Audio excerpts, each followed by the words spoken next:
नाजरीन, कश्मीर वादी का तालिब इल्म जिसका ताल्लुक पुंछ की सरजमीन से है, नाम है आफ्ताब हुसैन, जिसके साथ बड़ी बेरहमी से मारपीट हुई है। ये एक दिलदोज वाकया दरपेश आया है, एक शर्मनाक वाकया दरपेश आया है। हमारे कश्मीरी भाई जो तालीम हासिल करने के गर्ज से बाहर गया था, मगर बदकिस्मती से वहां पर कुछ गूनज ने उसके साथ मारपीट की है। Doctor Hari Singh core university में वो जेर तालीम था, जहां पर उसके साथ कुछ गुंडों ने आकर उसके साथ मारपीट की है। और उसकी गलती यही थी कि उसने हिंदू फेस्टिवल ज्वाइन किया था, नवरात्रि ज्वाइन किया था। वो देखने गया था आखिर में ये फेस्टिवल कैसा होता है, फेस्टिवल की ब्यूटी को देखने गया था। और यही हमारे मुल्क की पहचान है। हमारे मुल्क को ऊपर वाले ने रिलीजियस एंड कल्चरल डाइवर्सिटी से नवाजा था, मगर आज इस डाइवर्सिटी पर सवाल खड़ा हुआ है। उस भाई की गलती यही थी, उसने हिंदू फेस्टिवल नवरात्रि को ज्वाइन किया था, जिसके बदले में उसको मारपीट का खामियाजा भुगतना पड़ा। अब इसके हवाले से आगा रुहुल्लाह ने भी अपने सोशल मीडिया के प्लेटफॉर्म के जरिए से सख्त मजम्मत की है। अगर एक कश्मीरी शागिर्द, कश्मीरी तालिब इल्म किसी भी इवेंट में पार्टिसिपेट नहीं कर सकता है, जो इवेंट होता है दूसरे मजाहिब के लोगों का, तो ये जो आपका नारा है, ये जो आपका स्लोगन है, सबका साथ सबका विकास, इसका क्या मतलब है? फिर रिलीजियस डाइवर्सिटी का क्या मतलब है? फिर डाइवर्स कल्चर का क्या मतलब है? इंडिया एक डाइवर्स कंट्री है और ये हमारी ब्यूटी है, हमें इसकी कदर करनी चाहिए। इस कंट्री में जितना हक एक मुसलमान का है, उतना ही हक एक हिंदू भाई का भी है। मगर इन गुनूज ने इस डाइवर्सिटी पर आज बड़ा दाग यहाँ पर खड़ा कर दिया है, आज बड़ा सवाल खड़ा कर दिया है। और सबसे हैरानी बात यह है, इससे पहले मैं आपको बताते चलूं, आगा रुहुल्लाह ने अपने ट्विटर के माध्यम से बीजेपी को टारगेट बनाया कि बीजेपी के ये गुनूज हैं, इन्हीं को UAPA के अंडर बुक करना चाहिए, इन्हीं के खिलाफ कानूनी कार्रवाई करनी चाहिए, क्योंकि ये लोग दो धर्मों के दरमियान फसाद फैलाने का काम करते हैं, दरार पैदा करने का काम करते हैं, और इनकी आइडियोलॉजी नाजिज्म से मिलती है। ये कहना है आगा रुहुल्लाह का। अब यहाँ पर सवाल उठा है रिलीजियस एंड कल्चर डाइवर्सिटी का, और आज रिलीजियस डाइवर्सिटी जमीन तले दफन हो गई है। उस कश्मीरी भाई का यही गलती था कि वो कश्मीर से बिलोंग करता था। इतनी नफरत, इतनी कड़वाहट आपके जहन में भरी हुई है, इसका अंदाजा लगाना काफी मुश्किल है। आखिर इतनी नफरत क्यों है आपको हम लोगों से? क्या साबित करना है हमें?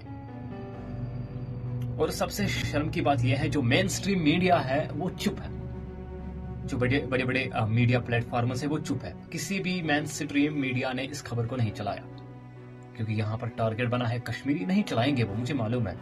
और कुछ गिने चुने डिजिटल मीडिया प्लेटफॉर्म्स ने इस खबर को चलाया, बाकी चुप है, सब चुप है। आज एक कश्मीरी भाई के साथ ये सलूक हुआ, कल दूसरे भाई के साथ भी ये सलूक हुआ। लेट्स एज्यूम, मान के चलते हैं कि उसकी गलती थी, उसने दूसरे धर्म के एक फेस्टिवल में हिस्सा लिया था, उसने कानून तोड़ दिया था, मानते हैं उसकी गलती थी, उसके खिलाफ उसको सजा मिलनी चाहिए थी। आपके मुताबिक मैं बात करता हूँ, आपके हक में मैं बात करता हूँ कुछ देर के लिए। तो सजा देने का काम कानून का है, अरेस्ट करने का काम पुलिस का है, डिसाइड करने का काम पुलिस का है कि ये जो व्यक्ति हैं ये खताकार हैं या बेगुनाह है। तो इस तरह से अगर लोग आएंगे, एक जुड़ में आएंगे, जुड़ में अक्सर होते ही आते हैं, जुड़ में आएंगे, फिर एक मासूम लड़के को मारेंगे जो तालीम हासिल करने के लिए वहां गया था, तो क्या कहेंगे हम? आज सवाल उठा है डेमोक्रेसी पर, जमहूरियत पर सवाल उठा है। अगर उसने गलती की थी, अगर उसने कोई नियम तोड़ा था, तो पुलिस वहां पर थी, पुलिस को इन्फॉर्म करना था, फिर पुलिस इस केस को हैंडल करती। मगर बदकिस्मती से कश्मीरी होने के नाते उसके साथ सख्त मारपीट हुई है, और फिर उसको कस्टडी में लिया गया। जिनको गिरफ्तार करना था उनको नहीं किया गया।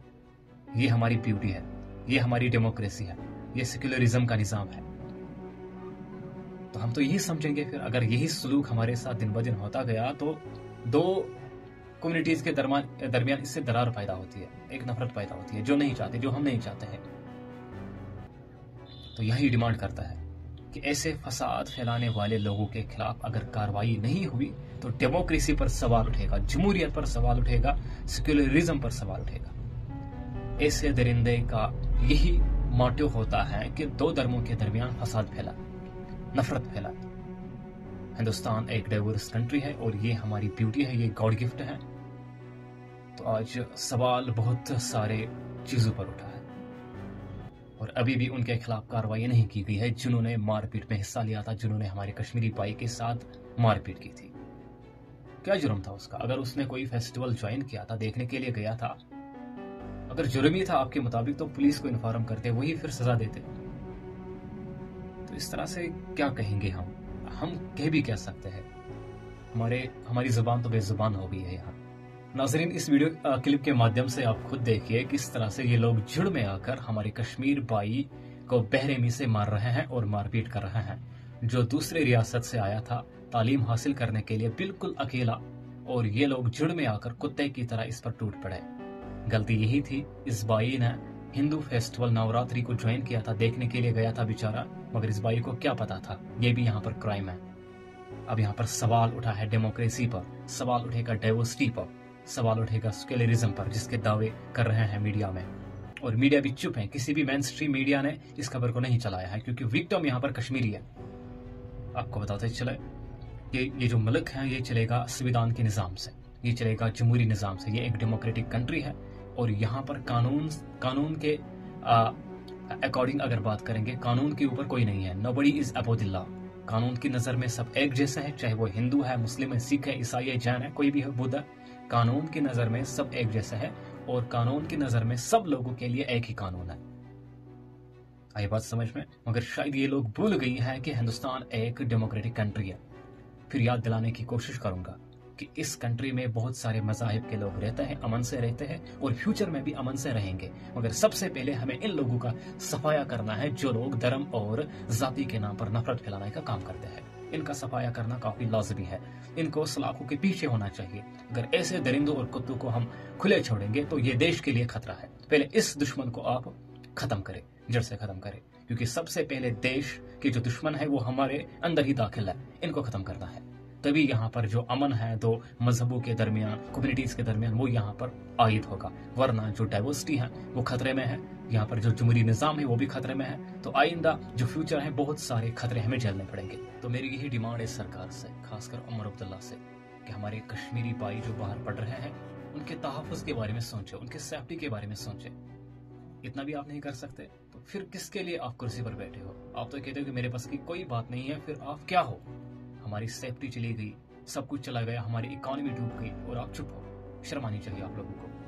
हमारे बच्चे जो तालीम हासिल करने के लिए बाहर गए हैं उनके साथ ऐसा सलूक होता है, और आपके जरिए से अभी तक कोई बयान नहीं आया है।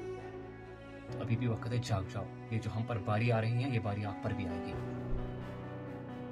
तो यही डिमांड है मेरी उमर अब्दुल्ला से और हुकूमत से, एडमिनिस्ट्रेशन से, कि जिसने भी ये हरकत की है उनके खिलाफ एक्शन लिया जाए, और हमारे कश्मीरी भाई जो बाहर पढ़ रहे हैं उनके सेफ्टी के बारे में हमें गारंटी प्रोवाइड किया जाए। इसी के साथ ये इख्तिताम हो रहा है। दीजिए इजाज़त। अल्लाह हाफ़िज़।